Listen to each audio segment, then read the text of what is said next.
everyone worse off. Welcome to the Journal Editorial Report. I'm Paul Gigot. That was Charles Koch, a billionaire industrialist and key Republican donor, speaking out against the recent trend of trade and border protectionism that has become a popular theme in the Republican Party. In response to this and other comments saying the Koch network may support Democratic candidates, Republican National Chair Ronna McDaniel issued a statement warning donors to avoid giving to the Koch's powerful donor network, saying this week, the Koch network announced they will no longer support only Republicans running for office. Groups who claim to support conservatives forego their commitment when they decide their business interests are more important than those of the country or party. This is unacceptable, end quote. Joining us now to discuss, James Davis, spokesman for the Koch network. Mr. Davis, great to have you here. Thank you. So what is the philosophy of the Kochs and the donors towards political giving? How do they decide who to support? Sure. We've always been policy first, and we've advanced a lot of really good policy working with a partisan coalition, but that's not nearly been enough. And so what we said is we've got to look beyond partisan coalition and look at how we advance good policy, because despite the advances on tax reform and VA reform and some good judicial appointments, we've still been saddled with a $1.3 trillion spending bill. We're still separating children and families at the border. We don't have a solution for dreamers. Health care is still soaring sky high in prices, and we've got to do so much more. So we're looking at how do we remove barriers that are holding people back, and we're willing to work with anyone of any affiliation to solve those problems. Okay, so you're looking across the aisle, looking at members of both parties based on principle and policies, not on partisanship. But here's what a lot of Republicans will say, okay? Look, the Kochs care about economic growth and spending and free markets and lower taxes. If the Democrats and Nancy Pelosi become House Speaker, Democrats take over the House and the Senate, you're not going to get any of those things. So aren't you working against your own interests if you hurt the Republican Party in the fall? We're not saying that we're going to support any politician that doesn't uphold to these values. What we are making clear is that we've got to elevate and raise the bar on what is acceptable. If we don't change the incentives for our elected officials and hold them accountable to bridge the divide and work together, we're going to see lack of progress. And one example of where we've done that, again, very issue specific, not electoral focus, but issue specific, is on Dodd-Frank regulatory reform. Right. And so if you look at Heidi Heitkamp, she bucked her party, Elizabeth Warren, and she supported those reforms. So we believe that it's important to say thank you when that happens. Okay, but that flies in the face. That flies in the face of Washington. Right, but let's talk about that North Dakota race, because Kevin Cramer, the Republican, you've criticized him, or the Charles Koch has, for on trade and on spending. On the other hand, he voted for tax reform that Heidi Heitkamp opposed. So how do you balance those interests when you're making up your mind about who to support? Because, Cramer's been on the right side by your lights in some cases and on the wrong side in others, and so has Heitkamp. Absolutely. And so we've thanked them both when they've done the right thing, and we've held them accountable when they've done the wrong thing. And so for Heidi Heitkamp, we've spent, a significant amount of money running ads to get her to support tax reform. She didn't. We ran ads holding her accountable for not supporting tax reform. And we see that across the board. And that's what we're going to have to do, issue by issue. So it doesn't mean that we're going to support Heidi Heitkamp in that race, and it doesn't mean that we're going to support Kevin Cramer in that race. What we're looking at is neither one of them actually elevate and meet the standards of what it takes to be a champion and a leader. And so hopefully by elevating what is required for candidates to get our support and changing those incentives, we'll see more people step up and do the right thing, instead of looking at the short-term focus of, the next election, and look at the long-term interest of what's best for the country. Okay, and in a race like that, then you might just say, look, we're going to sit on the sidelines and not endorse either candidate. That's what you're saying, I guess, in North Dakota. It's what it sounds like to me. Is that right?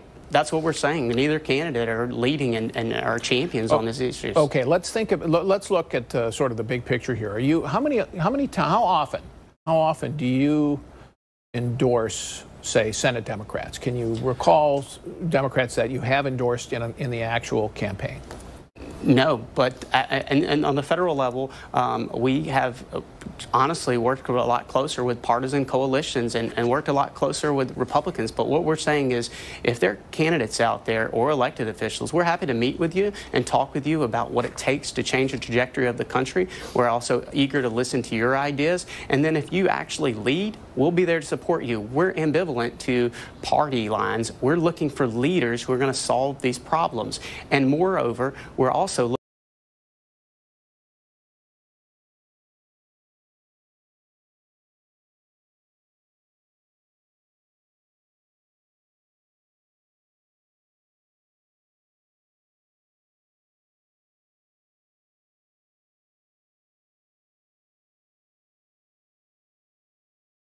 on individual parties. This is not a binary choice. This is how do we drive members of Congress and those who want to seek our support to do the right thing on the issues for the American people and help them improve their lives. All right. Thank you, Mr. Davis. Appreciate you being here. Coming up, President Trump calling out the Koch brothers for refusing to support some Republican candidates.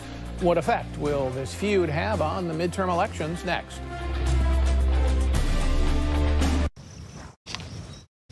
Know what? No, what? I just switched to Geico and got more. More? Got a company I can trust. That's a heck of a lot more. Over 75 years, a great saving. Democratic Senator Heidi Heitkamp tweeting, the globalist Koch brothers, who have become a total joke in real Republican circles, are against strong borders and powerful trade. I never sought their support because I don't need their money or bad ideas. They love my tax and regulation cuts, judicial picks, and more. I made them richer. Their network is highly overrated. I've beaten them at every turn.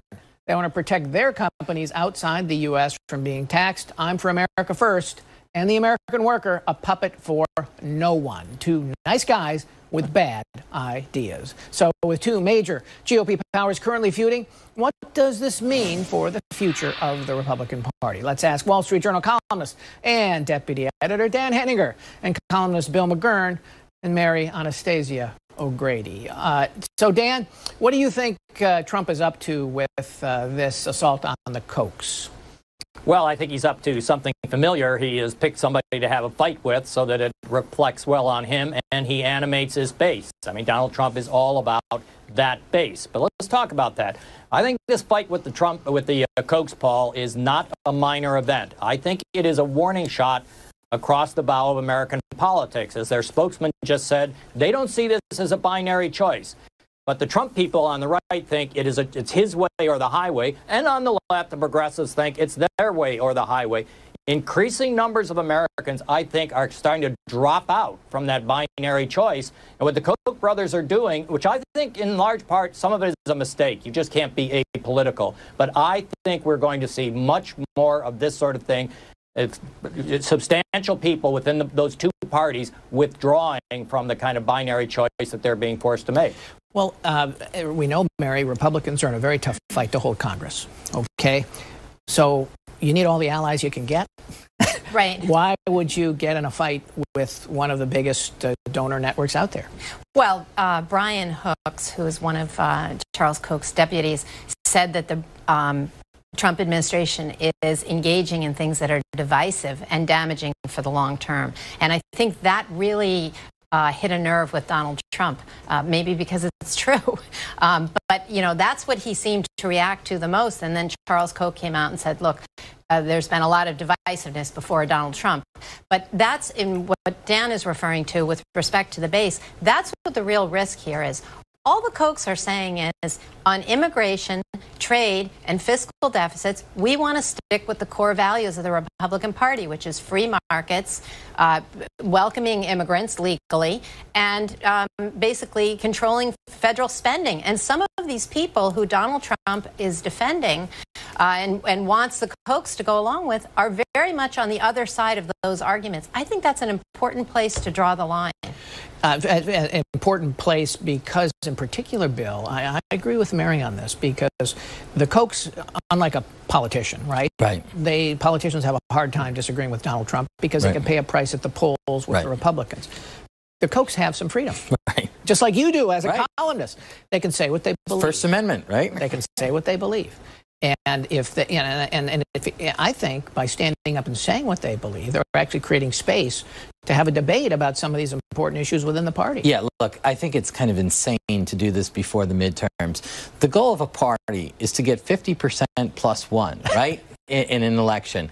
The Kochs are traveling on the Trump train for about 80% of this, right? It's their money.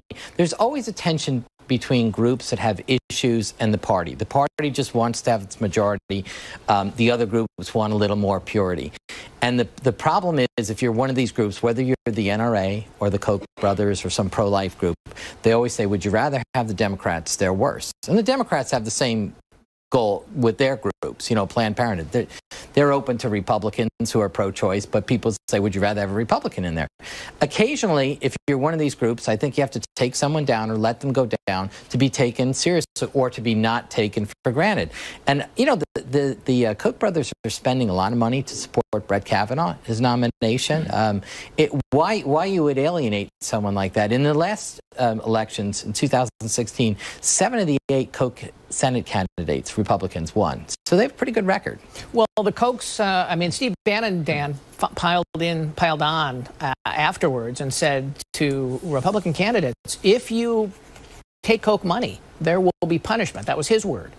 Bannon wants to basically remake the Republican Party into a trade protectionist party, into an immigration restrictionist party, not just illegal, but also legal immigration, really cut it down. I think this is a fight in many ways for what the Republican Party believes in. Yeah, it is. And, you know, what we're doing here is getting mixed up between partisanship, the party, and ideological beliefs. The Koch brothers are fundamentally an ideological organization, not a partisan organization. Most of the time that corresponds with the Republican Party. But since the Trump presidency, some of those splits have become evident. As to Steve Bannon trying to create a Trumpian party, sure, he's entitled to do that. But in the next 3 months, between now and November, I mean, you've got about 25 Republican House seats on there that are not safe. They are on the bubble, and they've got to decide for themselves whether they're going to align themselves with Steve Bannon or whatever it takes to get them reelected and hold control of that House of Representatives. I think that the reaction of Donald Trump is very much related to the problems he's having with his trade policy. I mean, he is getting incredible pushback from it inside the Republican Party about the problems that the farmers are having, the problems that manufacturing is having. So he's already on the ropes on this. And now he's confronted by the Kochs. That's why he kind of exploded, I think. All right, interesting. When we come back, Trump looking to raise tariffs on China once again. How can we expect China to respond? And what does this mean for the American economy?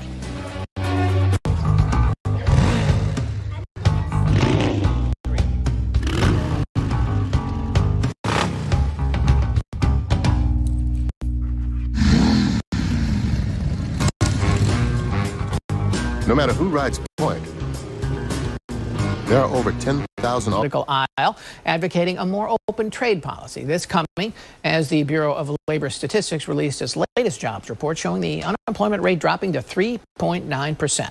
So what does this mean for the economy as a whole? Let's bring back Deputy Editor Dan Henninger and columnist Bill McGurn and Mary O'Grady. So, Mary, you saw the jobs report. A little lighter job creation, but still pretty strong. Well, let me say at the onset, everything's okay. We're doing fine. We're still in the sweet spot.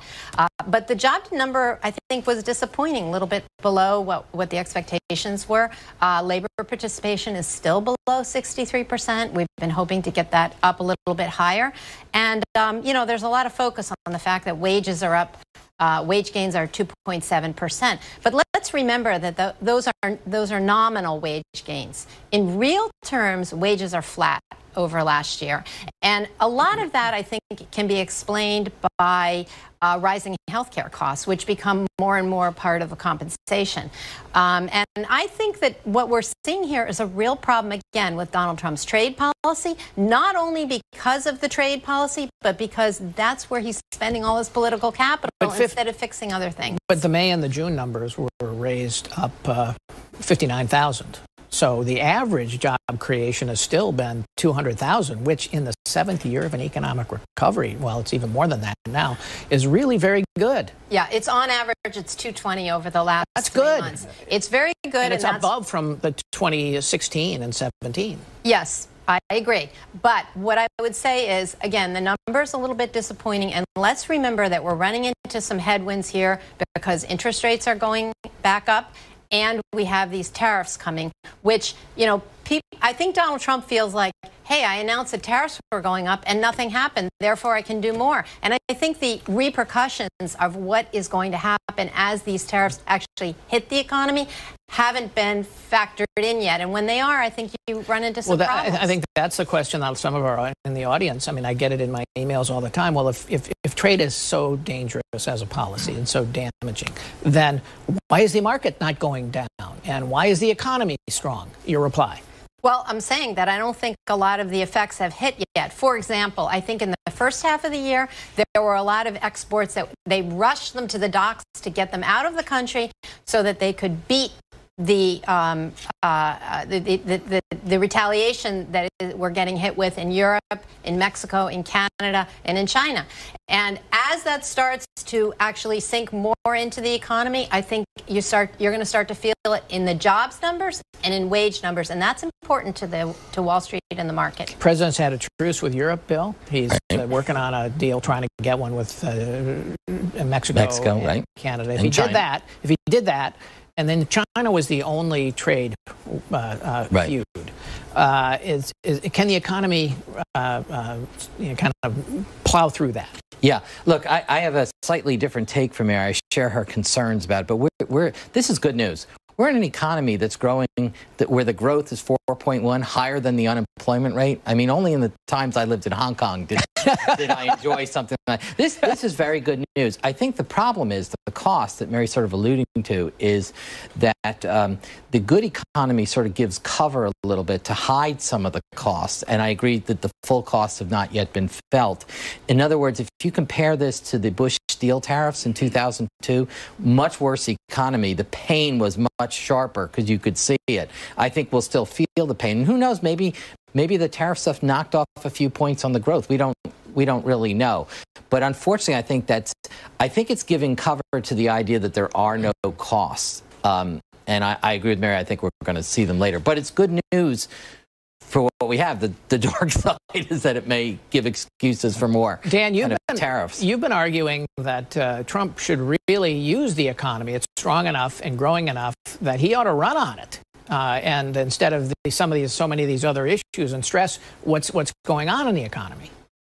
Well, he's running on it. I've watched 2 of these huge rallies he's had recently, and amidst the 70 or 80 minutes in which he talks, there's a lot about the economy, and there should be. The question is, should the Republican candidates themselves be doing it? And I argue that is the single thing that they should be concentrating on. The economy is essentially booming after 8 years of torpor during the Obama years.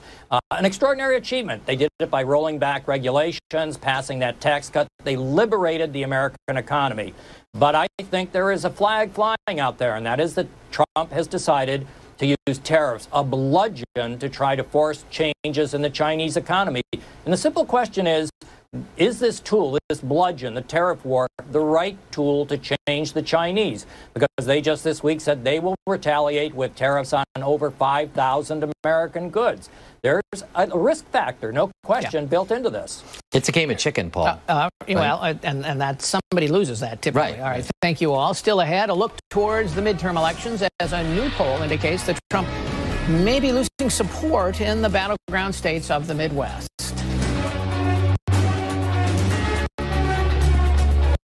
It felt great not having hepatitis C. It's like a load off my shoulders. I was just excited for it to be over. Harvoni is a revolutionary treatment for the most common type of chronic hepatitis C. It's been prescribed to more than 250,000 people. Voters in Michigan approve of the president's job performance. Another 36% in Wisconsin give the president a thumbs up, a state he won by 23,000 votes in 2016. And in Minnesota, his approval rating stands at 38%. So what do these falling numbers mean for the president and Republican candidates this November? President and CEO of the Terrence Group pollster, Ed Goaz, is with us. I'm happy to say, Ed, welcome. Thank you, Paul. So these numbers don't look good if you're a Republican in the Midwest. What do you think's going on there? Well, they are and they aren't. I mean, really, in off-year elections, the key thing is turnout. We are not seeing a great deal of shifting in terms of party ID. We are seeing kind of the traditional, if you will, intensity gap, being the party of the White House. If you look at 2010, Obama had a 10-point gap. In 2014, 11-point gap. 2006, we had an 8-point gap. Right now, that gap is running about 7 points nationwide. The Democrats are more intense. And I think what you're going to see in these races, including perhaps the race coming up in Ohio next week, is that the intensity is the real issue. It's not that voters are deciding one direction or the other. It's one side or the other is more intense and will turn out a larger margin, and that makes a difference in the campaign. Right. Well, so if you look at the Real Clear Politics average of the president's approval rating nationwide, I think it's about 43.5% now. But in the these Midwestern states, which you have Republican governors in 2 of them, and you've got a former Republican governor, Tim Pawlenty, running again for governor in Minnesota. Those numbers are 5, 6, 7 points lower than the national average. How do you explain that in the upper Midwest? Well, it's just it's the makeup of the electorate, if you will. Now, one of the things we had to do when Trump came in, because it is a different environment and different factors come into play on his job approval, quite frankly, is we start going a step beyond the job approval that none of the public polls are doing. We look at those that, if you look at nationwide, the president has about 32% that is his hardcore base. He has another 12, 13% that are mainly Republican, quite frankly, and they like his policy but don't particularly like his persona, but put a priority on policy, and that's where you get his job approval nationwide up into the 40s. Right. There's another 11 or 12% that are more independent, soft Republican, soft Democrats that also have this. They like his policy, don't like his persona, but put a priority on persona. And those are the ones that answer that they don't approve of the job he's doing. But when you ask them specifically, him on taxes, him on the economy, him on jobs, him on foreign affairs, that's where you see those measurements starting to go up over 50%. Okay. So that's what all these campaigns are having to deal with, that if the focus is on policy, he starts getting not only to 40%, but to 50%.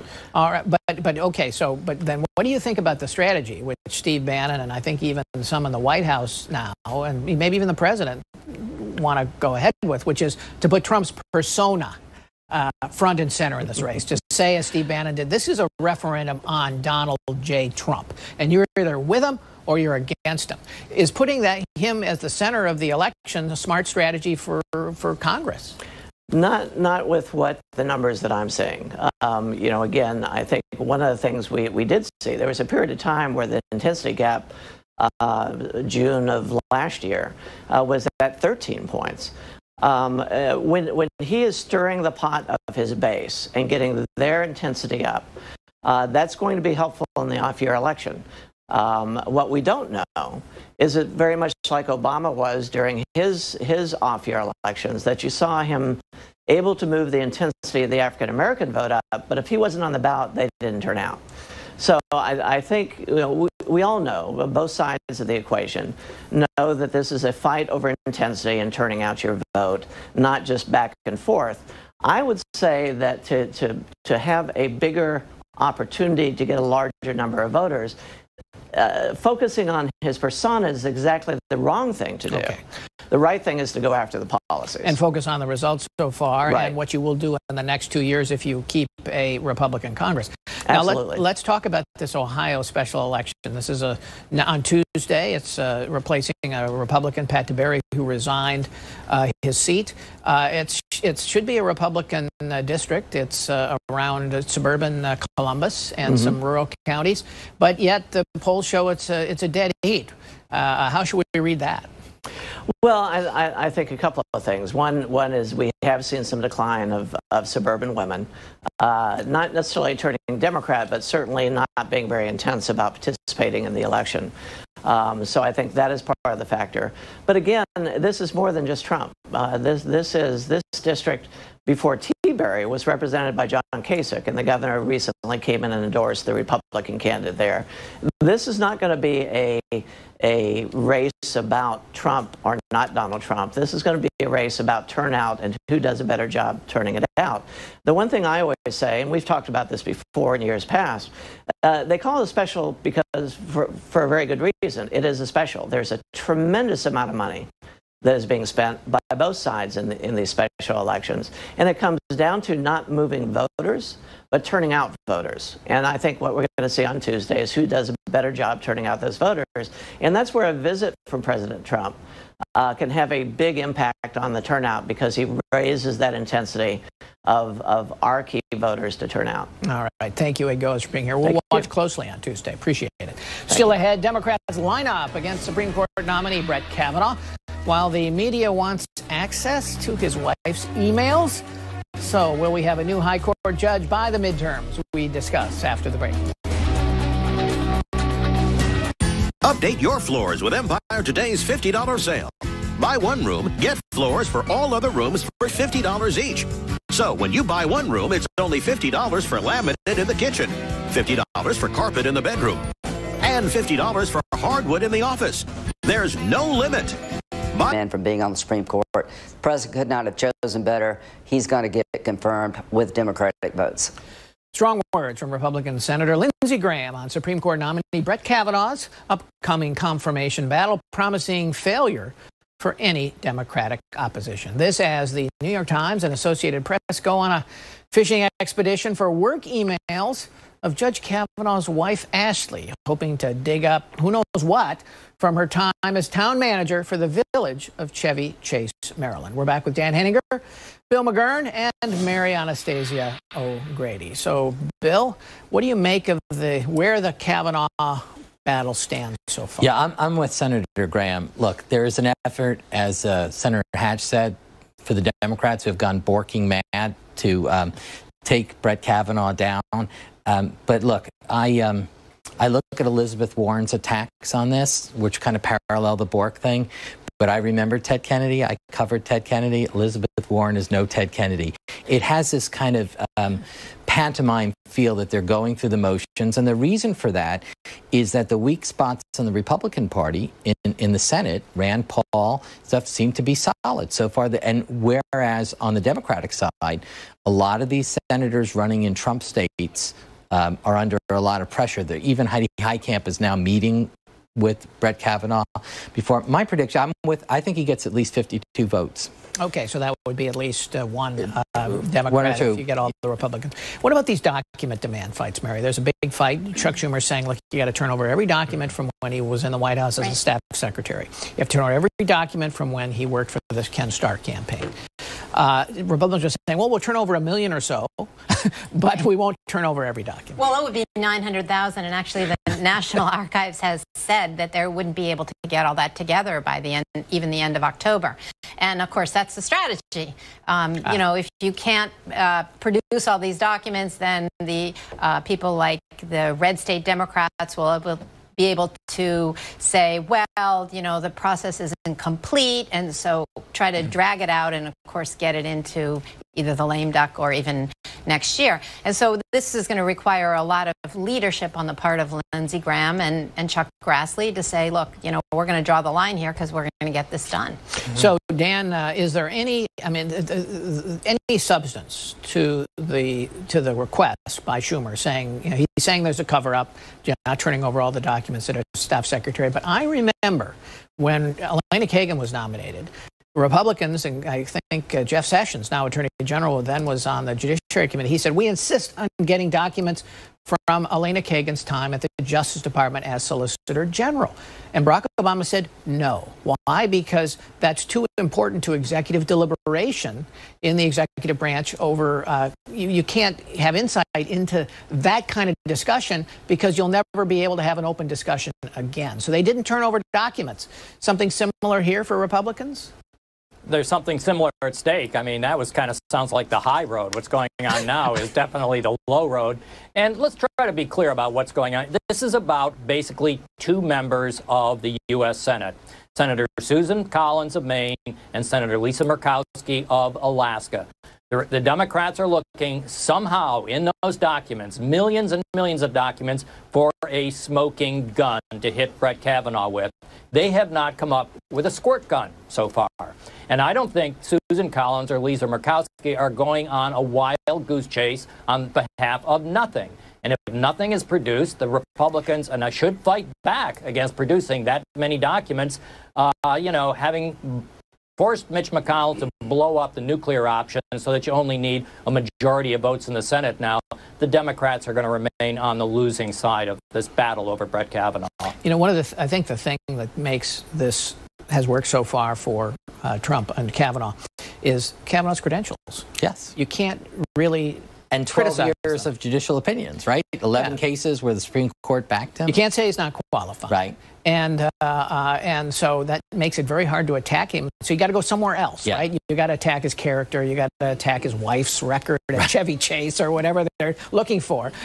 I mean, and it's hard. And you know, the American public say, basically make a judgment, say, you know, he really what this says is the Republicans are going to win. I mean, Dan's exactly right. This is a fishing expedition. If you look at the letter that Chuck Grassley sent to Senator Schumer, it's scathing, and he accuses the Democrats of bad faith.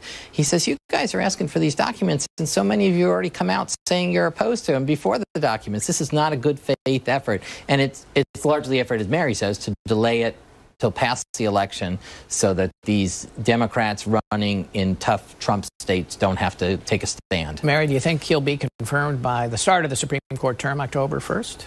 I do not, but I do think he'll be confirmed before the end of the lame duck. No, but not before the election. Sorry, before the election. Before the election. Yeah, I think he gets confirmed before the election. But not October. Okay, when we come back, local newspapers quickly going extinct. Should your tax dollars be used to prop up local journalism?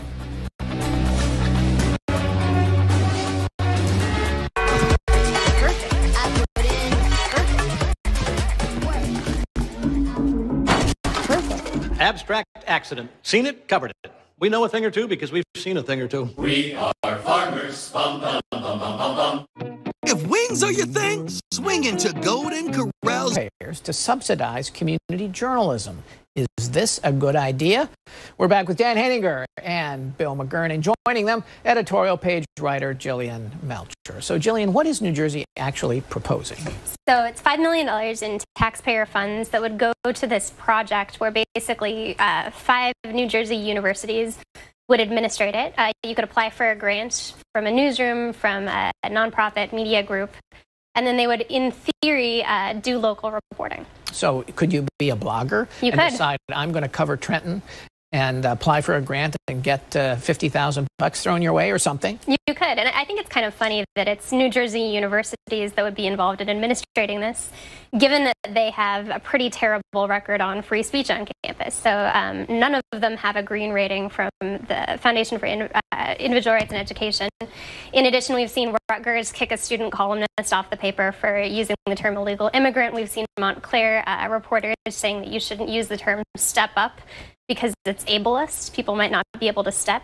So I think that's the mentality going into this, in addition to the state control. Well, so what you're saying is that this commission that's supposed to determine who gets the grants. Yeah. The idea is that the politicians will say, well, see, we're insulating these grants from politics because it's this independent commission. What you're saying is that that commission itself will be full of people with their own political agendas. Yeah, a progressive bias. And I'm also just really skeptical of that. But even if it was a conservative bias, would you really want a bunch of professors determining what the conservative, where the money should go? And in addition to that, I mean, I'm just skeptical that journalists can really push accountability for government when the government is paying their paycheck.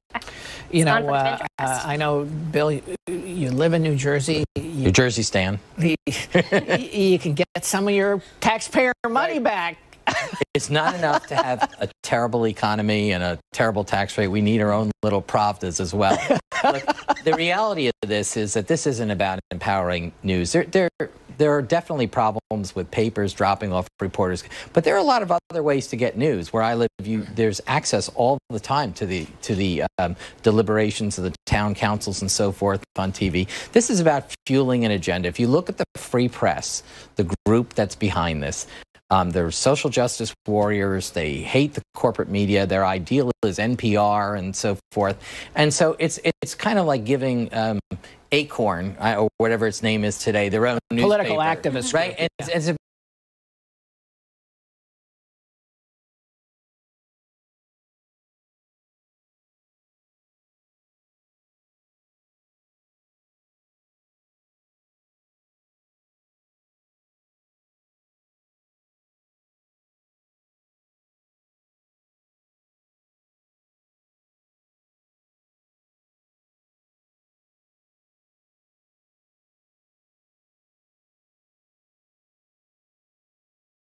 field corrupt.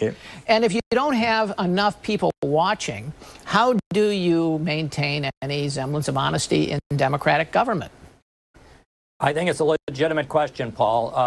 There's something mysteriously powerful about the front page of a newspaper. A newspaper stays on a corruption story, and I'm not sure the web would fill that gap very easily. Having said that, what's going on here is a long, complicated story, as you say. People talk about how digital advertising and the web have taken advertising away from print publications. Look, Paul, a lot of these big city newspapers were moving left a long time before the web appeared. They were basically abandoning or moving away from their readership. Their subscribers declined, and now we're at a point, because of the rise of digital advertising in the web, where it is a real possibility some of the biggest cities in this country will not have a daily newspaper to cover the local political class. That is a problem. Public journalism isn't the answer. What is the answer? Do you guys have any solutions? Any possible thing? Are there new possible business models that could emerge? What about nonprofits in some of these financing journalists? What do you think? I'm much more of a fan of the nonprofit model than the state-sponsored model. I think then at least there's a lot of transparency about where the money's coming from and the political agenda behind it. I think the worst-case scenario is having a university act as a gatekeeper for state funds for journalists that are supposed to be holding both accountable. So that model would be if you get a Knight Foundation or a Bradley Foundation financing some local reporters to be able to hold people accountable. What about a business model coming back where people could actually make some money again? Because, you know, let's face it, if you make money as a journalist, right, you have more independence. Right. You know, you can. It's your property that makes you independent. Right. You're not dependent on others. On a grant. Yeah, look, I think we're still, the entire industry is working that out, right? As I said, there are alternatives now. There's the community access TV where you can watch these things. I don't feel that I'm ignorant of what's going on in my town. Now, we do have a town paper, but I see these other things. Also, different groups promote their own issues, you know, on Facebook and so forth. So if there's a hot issue, a lot of people do know about it. This is, again, the idea that you're going to fund people to hold yourself accountable is just crazy. All right, we have to take one more break. When we come back, hits and misses of the week.